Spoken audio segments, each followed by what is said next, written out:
turminha, professor Saulo Formiga, aula de Geografia e um tema que é muito interessante porque nós vamos avaliar o nosso estado.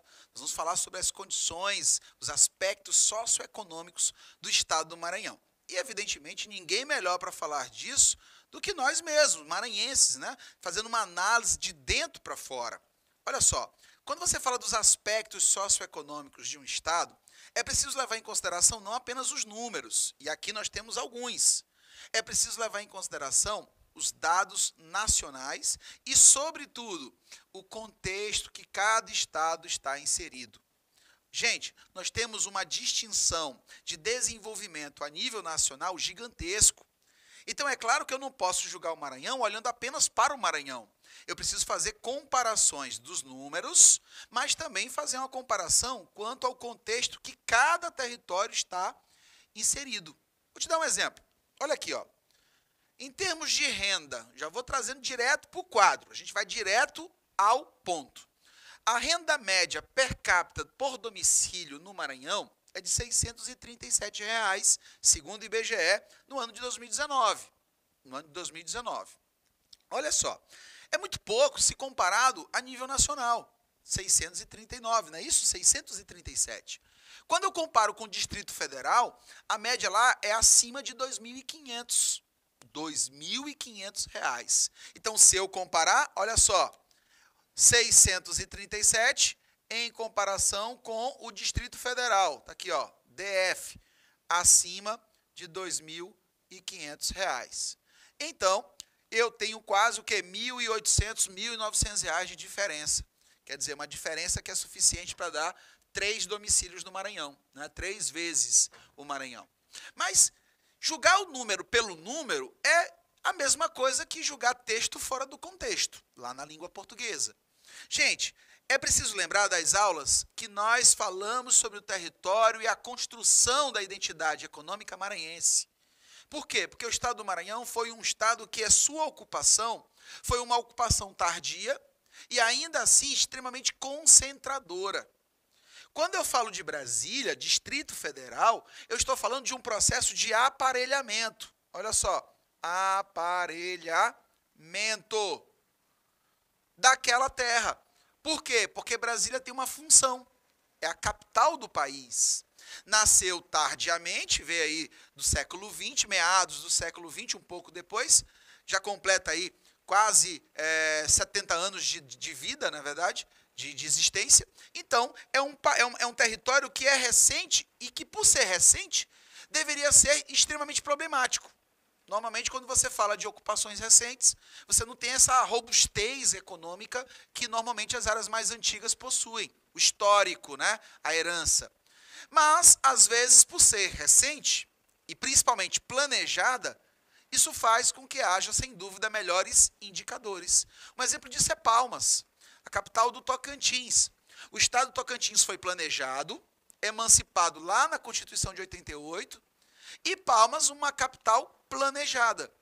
Ora, se Palmas, que é uma capital planejada, ainda tem problemas tipicamente comuns de qualquer capital nacional, imagina, por exemplo, São Luís, que não houve planejamento algum, que nasceu como uma área de exploração de riquezas coloniais, que foi disputada por franceses e portugueses, vencida pelos portugueses, tentado a invasão por parte dos holandeses e depois dominada efetivamente pelos portugueses.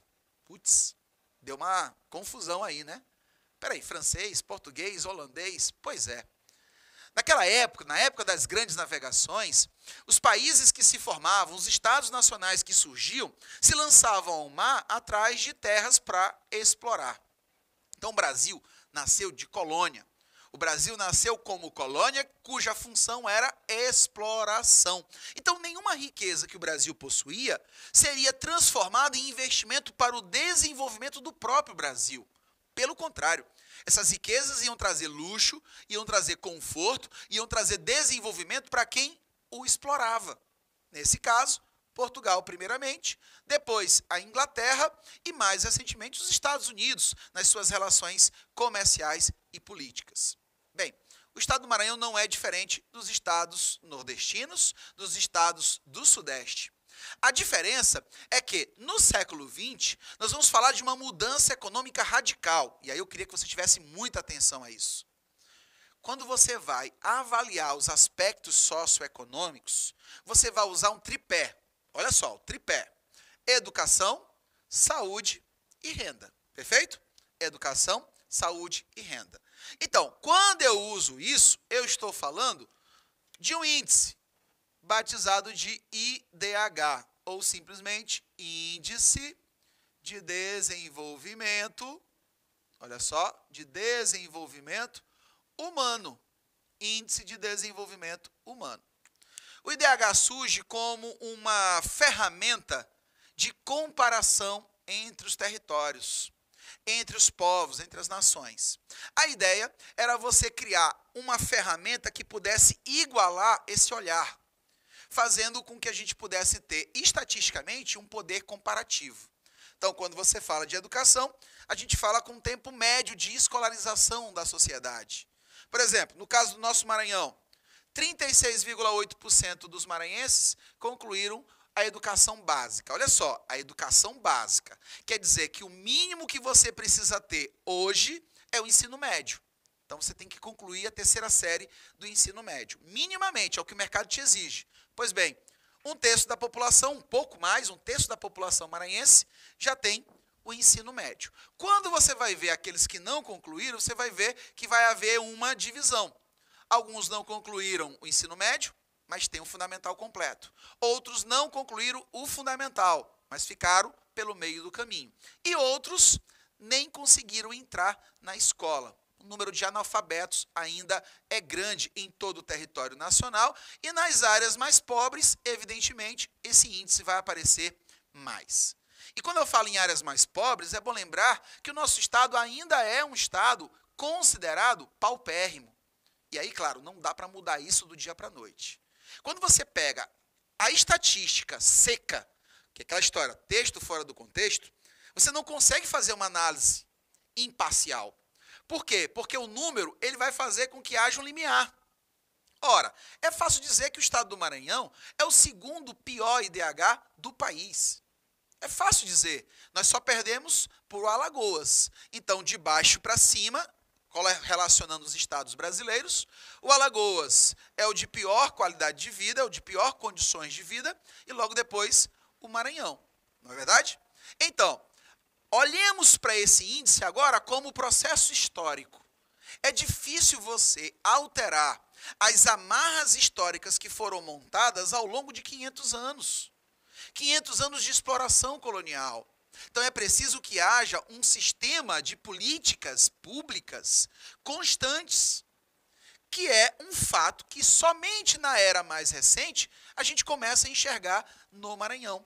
Tradicionalmente, o que nós tínhamos eram políticas substitutivas.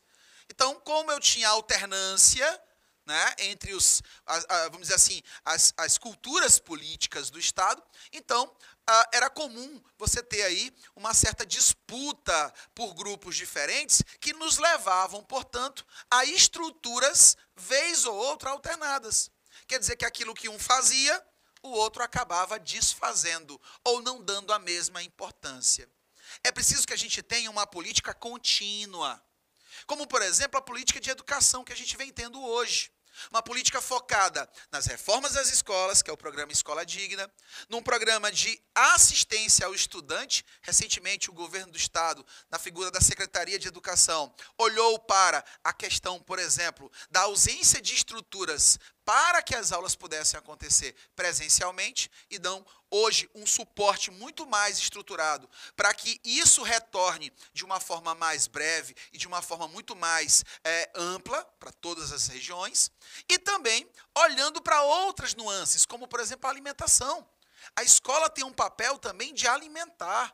Isso é crucial e já vem cada vez mais sendo colocado dentro dessa política educacional no Estado. Então, escolas fechadas significa que eu não tenho garantia alimentar para os estudantes. Então, o que o Estado faz? Ele pega o recurso que ia para a alimentação escolar e traduz isso em cestas básicas, em alimento, em que os pais podem recolher nas escolas. Isso significa que você vai estar trabalhando o segundo item, que é a saúde. Quando você leva em consideração a saúde, você leva em consideração a alimentação desse povo. Porque é através da alimentação que a gente consegue, portanto, buscar promover a saúde. Só que quando você fala de IDH, a saúde vai trabalhar com um termo que vocês conhecem, que é o de longevidade. E aí, novamente, o Maranhão aparece com uma expectativa de vida baixa em relação ao nível nacional. Mas por que o nosso nível de longevidade, de expectativa de vida, ainda é baixo? Por conta da pobreza econômica e por conta da ausência de estruturas, sobretudo higiênico-sanitárias e médico-hospitalares. É claro que eu não consigo resolver isso em curto espaço de tempo, porque você está falando de estruturas que são muito caras, como, por exemplo, o esgotamento sanitário. O Brasil é um país que pouco investiu em esgotamento sanitário. A ONU mesmo já apontou o dedo para o Brasil. Em outros pontos, como, por exemplo, a água potável, nós já avançamos. Tanto é que, nos últimos anos, o Maranhão tem mostrado um crescimento tanto na área da educação, inclusive está aqui, ó, a média de estudo do maranhense em 2016 era de 7 anos. Em 2019, aumentamos para 7,6. Esses 0,6 anos, nesse curto espaço de tempo, foi um salto, uma projeção de crescimento que se tornou realidade, por conta das políticas constantes, os investimentos constantes na educação. Primeiro, para levar qualidade estrutural. Segundo, para levar qualidade técnica. E terceiro, para manter o aluno em sala de aula. Porque a pobreza extrema, que atinge muito o Nordeste e o nosso estado, muitas vezes furta o estudante de se manter na sala de aula. O que tira? Vocês conhecem, com certeza, algum colega que teve que sair da escola porque precisou trabalhar. Eu já fui professor lá da região da Baixada, por exemplo, e eu via muitas histórias de jovens que tinham que acompanhar os pais ou os irmãos mais velhos numa jornada para trabalhar em outros estados, como o estado de São Paulo. Então, quando chegava, por exemplo, essa época de agosto, era a opção do estudante. Ele acabava deixando a escola de lado para ir trabalhar, para tentar agregar valor à renda da família e, com isso, assustar a fome, assustar a miséria.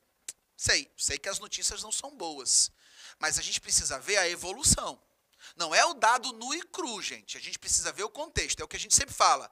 O foco não é no resultado, o foco é no processo.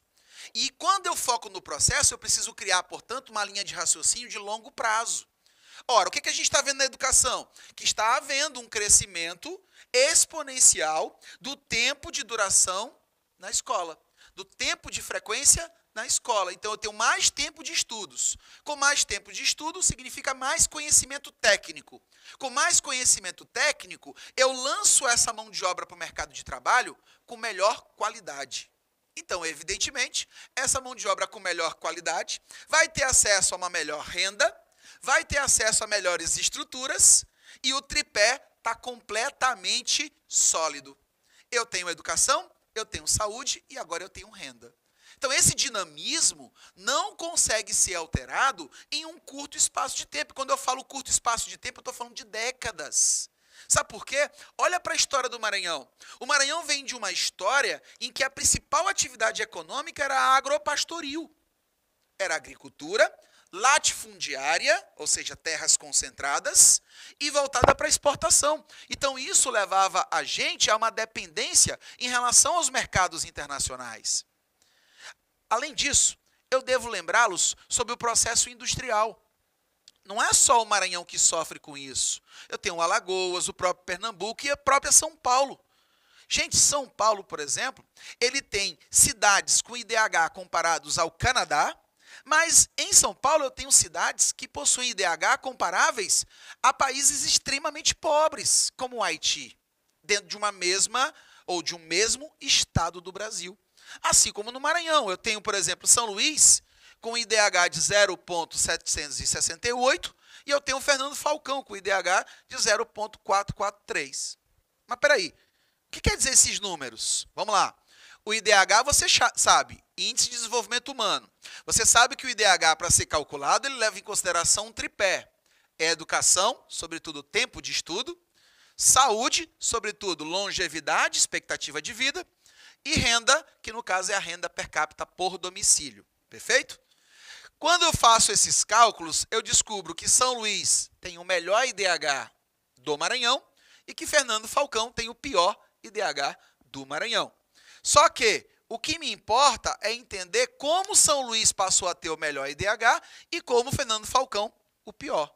Gente, não dá para fazer essa análise, olha só, não dá para fazer essa análise sem levar em consideração o contexto, não foi o que eu falei? Então, a análise é uma análise contextual. São Luís, é fácil entender por que São Luís tem o melhor IDH, porque São Luís tem uma concentração estrutural, ó, por ser capital, concentração estrutural. Da mesma forma, dá para entender por que Brasília e São Paulo encabeçam essa lista.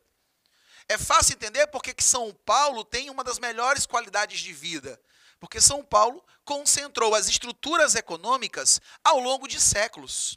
Quando você pega, por exemplo, a política governamental de Getúlio Vargas e a política governamental de Juscelino Kubitschek, com seu plano de metas, com os 50 anos em 5, você vai entender que houve um grande investimento do Brasil na modernização da economia, mas que, infelizmente, ficou recluso à região sudeste, ao centro-sul do Brasil, que nós ouvimos Milton Santos falar em região concentrada. Enquanto isso, o Nordeste, por exemplo, e a Amazônia, pouco receberam atenção nesses dois períodos, de Vargas a JK. Embora a JK tenha criado a Superintendência de Desenvolvimento Regional. Foi uma grande sacada e que muito agregou valor ao Maranhão. Vocês viram que o Maranhão é um estado de transição. Ele tem características amazônicas e ele tem características nordestinas. Então, na época de JK, o que ainda contribuiu para um desenvolvimento, ainda que pequeno, do estado, foi exatamente os recursos que foram atraídos em função das superintendências, que eram órgãos públicos federais de capitalização. Elas iam investir na nossa região para desenvolver o nosso potencial.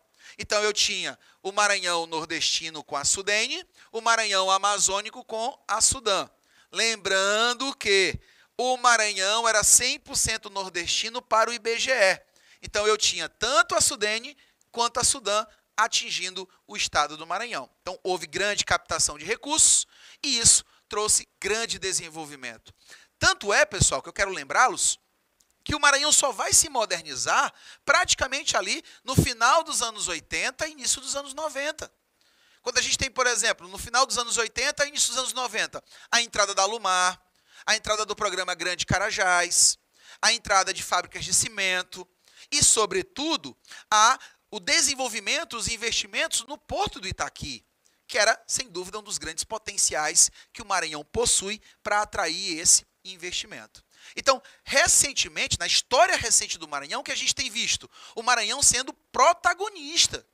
Protagonista mesmo tendo uma infinidade de problemas que causam amarras, que geram amarras.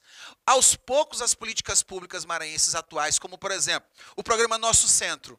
O programa Nosso Centro ele garante o aluguel na região do centro histórico para os empresários que queiram investir na região, fazendo com que o nosso centro histórico, que é destaque internacional, patrimônio da humanidade, comece a ganhar dinamicidade econômica com o suporte público, para que assim o turismo seja aquecido.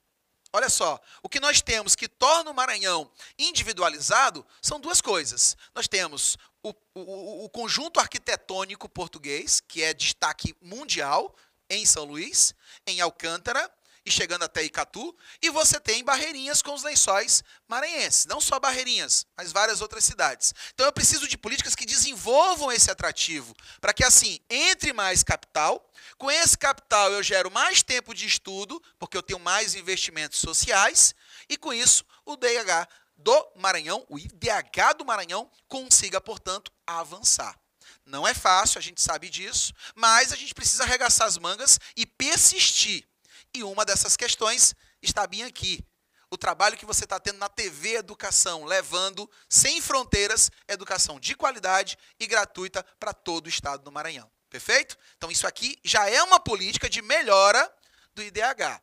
Mas, infelizmente, a história ainda pesa muito no nosso dia a dia. Então a gente precisa mudar os contextos sociais e as estruturas que estão sendo acessadas por esse contexto social. Então é trabalho para muitas décadas. Eu fico por aqui, um grande abraço e até a próxima.